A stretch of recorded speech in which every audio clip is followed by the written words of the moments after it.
Français Jules Bianchi. Franck, vous êtes en conversation avec Jules, on se parle entre pilotes. D'ailleurs, qu'est-ce que vous lui dites? Ça va mieux se passer comme ça. Jules Bianchi, bon, d'abord, on ne va pas trop s'arrêter sur cette séance qualificative. On vous a vu brièvement en début de Q1. En sortant du stand, votre voiture est tombée en panne. Vous nous en dites un petit mot, qu'est-ce qui s'est passé? On ne sait pas exactement, mais il y a eu un début de feu donc, dans le moteur, on pense, et puis ensuite le moteur a coupé. Donc voilà, la qualif s'est arrêtée assez rapidement. Et donc demain, un départ du fond de grille avec quelques espoirs quand même. Ce Grand Prix n'est vraiment pas comme les autres. Jules, certes c'est difficile de doubler, mais certes aussi il peut tout arriver à Monaco, non? Il peut tout arriver, ouais, c'est sûr. Après on part derrière, donc il va falloir être patient, essayer de voir ce qui se passe devant, et puis voilà, on fera au mieux de toute façon. Depuis le début du week-end, on suit vos prestations et celles de tous les autres pilotes sur les antennes de Canal. Jules, qu'est-ce que c'est de rouler à Monaco, rouler à cette vitesse-là, à plus de 280 km/h, comme ça, en pleine ville? Est-ce que c'est un grand pied finalement quand on est pilote? C'est magique, ouais, c'est sûr que c'est quelque chose de spécial, et puis on s'amuse vraiment. Après, bon, c'est juste quelque chose de différent par rapport aux autres pistes, on va dire. Alors on est ravis de vous accueillir à ce moment-là de notre journée sur Canal, Jules, parce que dans quelques instants vous allez voir Mistral gagnant, un documentaire de 25 minutes qui vous est consacré. Notre équipe, Frédéric Roulier et Mathieu Dardon, vous ont suivi depuis quasiment le début de cette saison 2013. La vie d'un pilote de Formule 1, à quoi ça ressemble finalement? Parce qu'il y a les paillettes, il y a ce qui est visible lors des Grands Prix, mais il y a aussi tout un travail, tout un tas d'obligations entre les Grands Prix, Jules, non?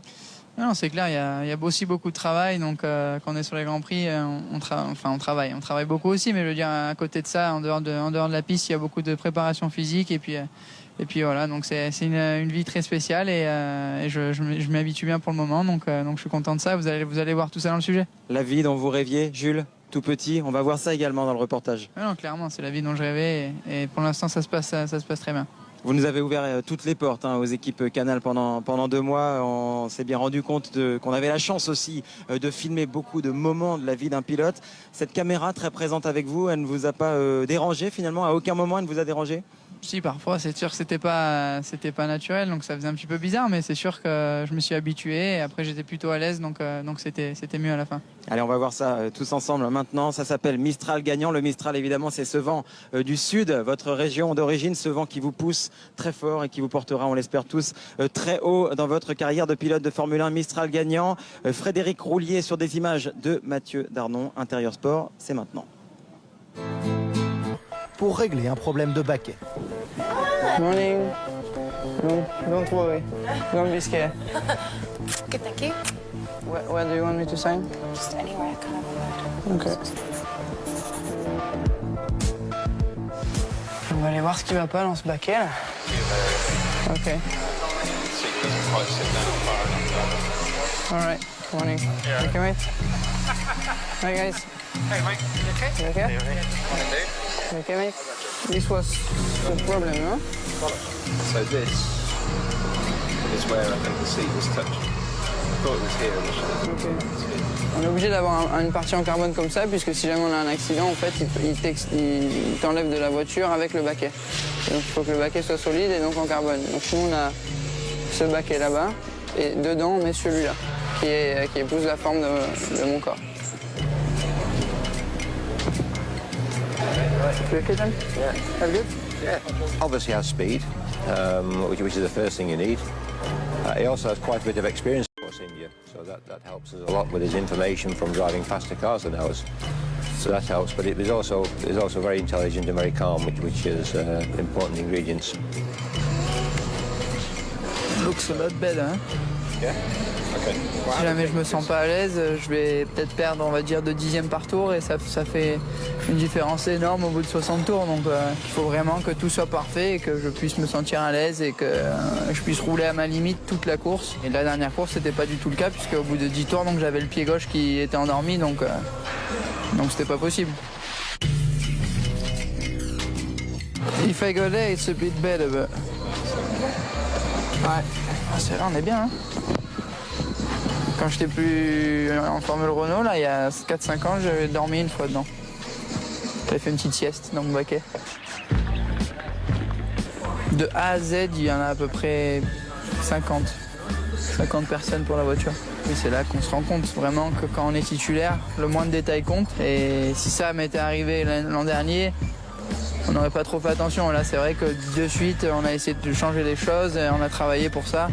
Et c'est les petits détails qui te montrent qu'ils cherchent la perfection et qui montrent que tu es titulaire. C'est pour ça que j'adore ça.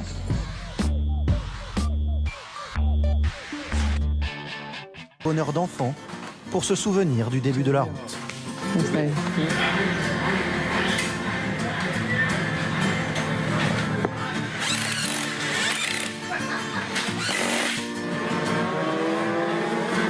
Je reprends les sensations un petit peu du kart, m'amuser, revoir mes anciens partenaires d'équipe. Voilà, c'est ça, retrouver du plaisir en kart. Ce jour-là, Jules partage la piste avec le champion du monde de karting, Charles Leclerc. Suffisant pour que l'instinct de compétition affleure à nouveau sous les yeux de son ancien patron d'écurie.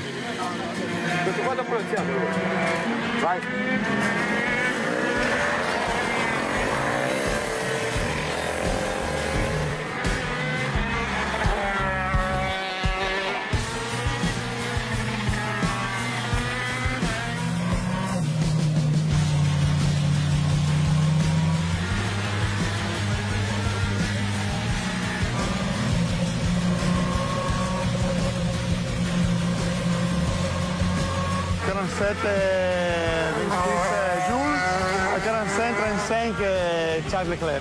Alors, il est plus rapide.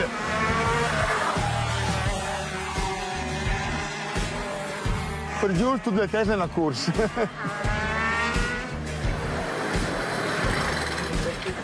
Ça représente vraiment un sentiment de... pas comme si j'étais un petit peu à la maison, quoi. C'est mon deuxième pays. Pour moi, je ressens ça comme ça. Après, il y a eu l'étape Ferrari qui s'est encore déroulée en Italie. Donc vraiment, l'Italie, c'est quelque chose de particulier pour moi. C'est une fierté. Après, je sais qu'il faut que je continue vraiment de me donner à fond, puisque c'est une des meilleures écuries au monde. Donc si je veux rester dans leur académie et puis être pilote pour eux un jour, il faut vraiment que je donne le maximum. C'est un rêve et j'espère que ça deviendra réalité un jour.